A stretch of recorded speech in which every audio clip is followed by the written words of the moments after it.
Praise the lord. Welcome back to our channel GSV Hari. మహాబబులోను ఎవరు? 666 అనగా ఏమిటి?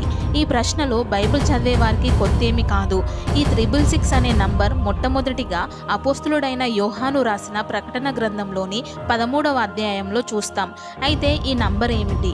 ఎక్కడి నుంచి వచ్చింది? ఎలా వచ్చింది? ఈ నంబర్ దేన్ని సూచిస్తుంది? ఇవన్నీ అర్థం అవ్వాలంటే ముందుగా పాత నిబంధనలో ఉన్న బబులోను గురించి తెలుసుకోవాలి. ఎందుకనగా ఆ బబులోనే ఇప్పుడు మహాబబులోనుగా మారింది. 666 అనే నంబర్ కూడా బబులోని వారి యొక్క సంస్కృతిని సూచిస్తుంది. ఈ బబులోను గురించి మొట్టమొదటిగా మనకి ఆదికాండము 10వ అధ్యాయము 5వ వచనంలో కనబడుతుంది.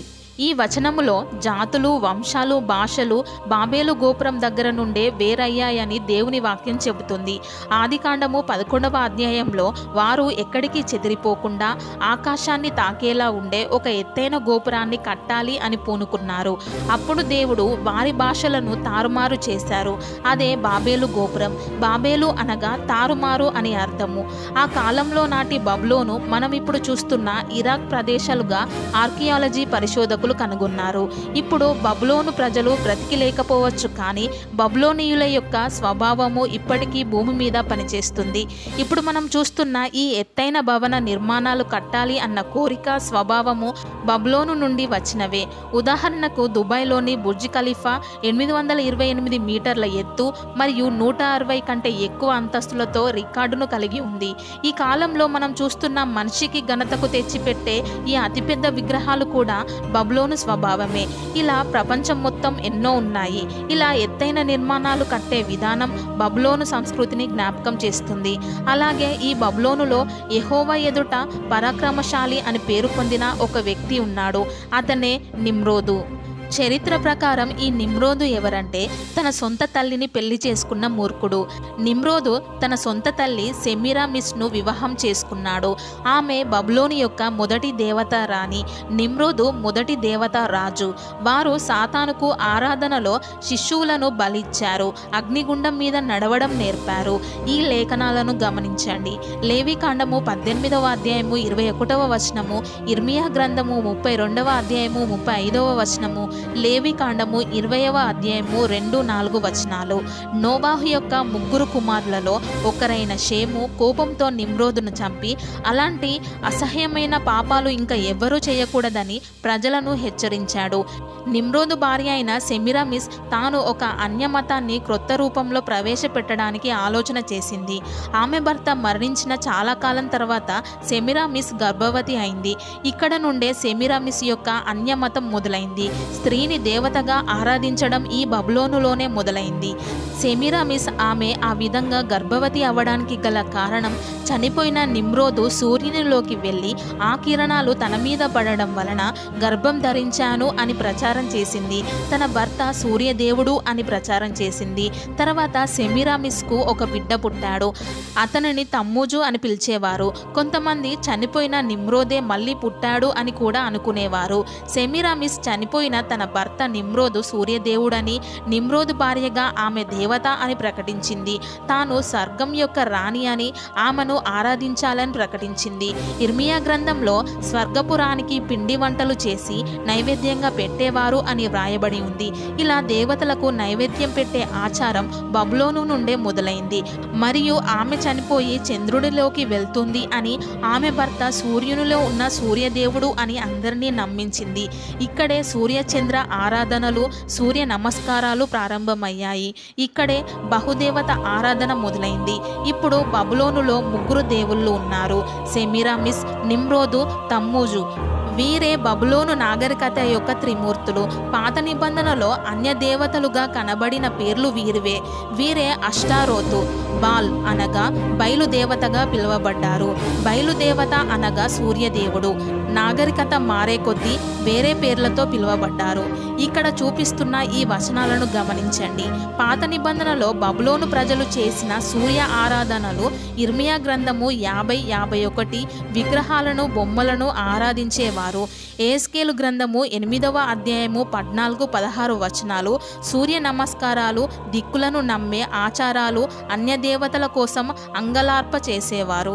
2వ రాజుల గ్రంథము 23వ అధ్యాయము 11-13 వచనాలు సూర్యుడిని దేవుడిగా చూసి ప్రతిష్టలు చేసేవారు, విగ్రహాలు చేసి పూజించేవారు. 2వ దినవృత్తాంతముల గ్రంథము 14వ అధ్యాయము 5వ వచనం, 34వ అధ్యాయము 4వ వచనం సూర్యుడు దేవుడని పెద్ద పెద్ద బలిపీఠాలు కట్టేవారు, ఎత్తుగా స్తంభాలు కట్టి అవి సూర్యుడికి గుర్తుగా ఆరాధించేవారు. ఇర్మియా గ్రంథము 19వ అధ్యాయము 13వ వచనము విగ్రహాలకు బొమ్మలకు ధూపం వేసేవారు, ఆకాశ సమూహంలోని దేవతలకు పానార్పణములను అర్పించేవారు. యెహెజ్కేలు గ్రంథము 6వ అధ్యాయము 6వ వచనము సూర్య దేవతలకు ఎత్తుగా స్తంభాలు వేసి ఆరాధించేవారు. ఇలా బబులోనులో సూర్యదేవుడు ముఖ్యుడు. అలాగే ఈ బబులోనులో సెమీరామిస్ కుమారుడైన తమ్మూజు దేవతను ఆరాధన చేసేవాళ్ళు. యెహెజ్కేలు గ్రంథము 8వ అధ్యాయము 14వ వచనము యెహోవా మందిరపు ఉత్తర ద్వారం దగ్గర నన్ను దింపగా అక్కడ స్త్రీలు కూర్చుండి తమ్మూజు దేవతను గూర్చి ఏడ్చుట చూచితిని. ఇక్కడ తమ్మూజును గూర్చి ఏడ్చినట్లు రాయబడి ఉంది. ఎందుకంటే ఈ తమ్మూజు అడవి పందిని వేటాడుతూ చనిపోయాడు. అలా చనిపోయిన తమ్మూజు కోసం ప్రతి సంవత్సరం ఉపవాసం ఉండి ఏడవమని, మాంసం మానేయాలి అని, తమ్మూజును ఆరాధించాలి అని సెమీరామిస్ బబులోను ప్రజలకు ఈ ఆచారం నేర్పింది. దేవతలకు ఉపవాసం ఉండి దీక్ష చేసే నిష్ఠ ఈ తమ్మూజు దేవత దగ్గర నుండే మొదలైంది. ఇది ఇప్పటికీ మనం చూస్తూ ఉంటాం. ఈ విధంగా బబులోను నుండి అన్య దేవతలు వెలిశారు. ఈ తల్లిని బిడ్డని పూజించే స్వభావము బబులోను నుండే వచ్చింది. వీరిని ఈజిప్టులో ఐసిస్ మరియు ఒరిసిస్ అనే పేర్లతో ఆరాధించేవారు. ఈ బబులోను దేవతలు నాగరికత మారే కొద్దీ వేరువేరు పేర్లతో ఆరాధించబడ్డారు. అయితే సుమేరియన్ మరియు బబులోను నాగరికతలు ఒకే నాగరికత నుండి వచ్చాయి. ఆ నాగరికత పేరు మెసటోమియా నాగరికత. క్రీస్తు పూర్వం 4000లో ఇదే భూమి మీద మొట్టమొదటి నాగరికత. ఇప్పుడు బబులోను నుండి వచ్చిన స్త్రీని పూజించే క్రమం చూద్దాం. అష్టోరోతు దేవతగా పిలువబడ్డ సెమీరామిస్ దేవతని సుమేరియన్ నాగరికతలో ఇనన్నా అని పిలిచేవారు. ఈ ఇనన్నా సింహం మీద నిలబడినట్లు ఉంటుంది. ఈమె వారికి సంతానమిచ్చే దేవత అని వారి భావన. బబులోను నుంచి వచ్చిన జంతువులను పూజించే క్రమం చూద్దాం. కానానీయుల దేవత మోలేక్ దూడ ఆకారంలో ఉంటుంది. లేవి కాండము 20వ అధ్యాయము 2-4 వచనాలు, ఆమోసు 5వ అధ్యాయము 26వ వచనము ఈ మోలేకు దేవతకు చిన్న పిల్లల్ని బలిగా ఇచ్చేవారు. ఈ చిత్రాలు చూస్తున్నప్పుడు చాలాసార్లు ఈ ఆకారాలను మనం చూసినట్లు అనిపిస్తుంది కదూ. అయితే ఇవి నిజమా అంటే వాక్యం చెబుతున్న సమాధానం చూద్దాం. కొరింథీయులకు రాసిన మొదటి పత్రిక 8వ అధ్యాయంలో అపోస్తులుడైన పౌలు గారు ఇలా వ్రాశారు: దేవతలనబడిన వారును ప్రభువులనబడిన వారును అనేకులు ఉన్నారు. ఆకాశమందైనను భూమి మీదనైనను దేవతలనబడినవి ఉన్నను మనకు ఒక్కడే దేవుడున్నాడు, ఆయన తండ్రి. ఆయన నుండి సమస్తమును కలిగెను, ఆయన నిమిత్తము మనము ఉన్నాము. మరియు మనకి దేవుడు ఒక్కడే, ఆయనే మన ప్రభు, మన రక్షకుడైన యేసుక్రీస్తు. ఇలా బబులోను నాగరికత నుండి అన్య దేవతల ఆరాధనలు మొదలైంది. ఈ బబులోనులోనే స్త్రీని పూజించే ఆరాధన, తల్లి బిడ్డ ఆరాధన, ముగ్గురు దేవుళ్ళ ఆరాధన, సూర్య ఆరాధన, మరో జన్మ నమ్మకం, త్రిమూర్తుల దేవుడు, జంతువుల ఆరాధన, ఎక్కువ మంది దేవుళ్ళు ఉన్నారు అనే భావన పుట్టింది. ఇవన్నీ ప్రపంచవ్యాప్తంగా విస్తరించడానికి గల కారణం బబులోనీయులు. ఈ బబులోనీయుల నాగరికత దాదాపుగా 2000 సంవత్సరాలు భూమి మీద ప్రఖ్యాతి పొందింది. ఇది పాత నిబంధనలోని బబులోను యొక్క చరిత్ర. అయితే ఇప్పుడు కొత్త నిబంధనలో ఉన్న మహాబబులోను ఎవరు? మిత్రులారా గమనించండి. క్రీస్తు కేంద్రంగా లేకుండా అన్య ఆచారాలు, సాంప్రదాయాలను అనుసరిస్తూ క్రీస్తును ధరించలేని దుర్మార్గుల తెగ ఒకటి ఉంది. 1000 సంవత్సరాలుగా క్రీస్తు పట్ల విశ్వాసాన్ని తప్పుదారి పట్టిస్తూ తన తేనె పూసిన మాటలతో సంఘాన్ని నిరంతరం మండుతున్న నిప్పుల కొలిమికి ఈడుస్తున్న తెగ ఇది. విగ్రహారాధనతో, వింతైన ఆచారాలతో ప్రతిరోజు దేవుని నామాన్ని అపహాస్యం చేస్తూ అడ్డగోలుగా ఆస్తులు కూడగట్టుకొని అందలమెక్కి 7 కొండల మీద కూర్చున్న మహావేశ్య నేటి మహాదృష్ట బబులోను. తనకున్న అధికారాన్ని వాడుకొని అప్పుడు క్రీస్తును దూషించి ఆది సంఘాన్ని హింసించి క్రైస్తవులను చిత్రహింసలకు గురిచేసి చివరికి సువార్త శక్తికి తాళలేక అధికారం కోసం, ప్రజాదరణ కోసం క్రీస్తును అంగీకరించినప్పటికీ చాప క్రింద నీరులా దేవుని వాక్యాన్ని ఉన్నది ఉన్నట్లుగా అంగీకరించలేక దానికి అడ్డమైన అన్ని ఆచారాలను ఆచారాలను సంప్రదాయాలను వెంటబెట్టుకొని దానికున్న అధికారంతో ప్రపంచ కళలు కప్పి నేడు మహాబబులోనుగా మారింది.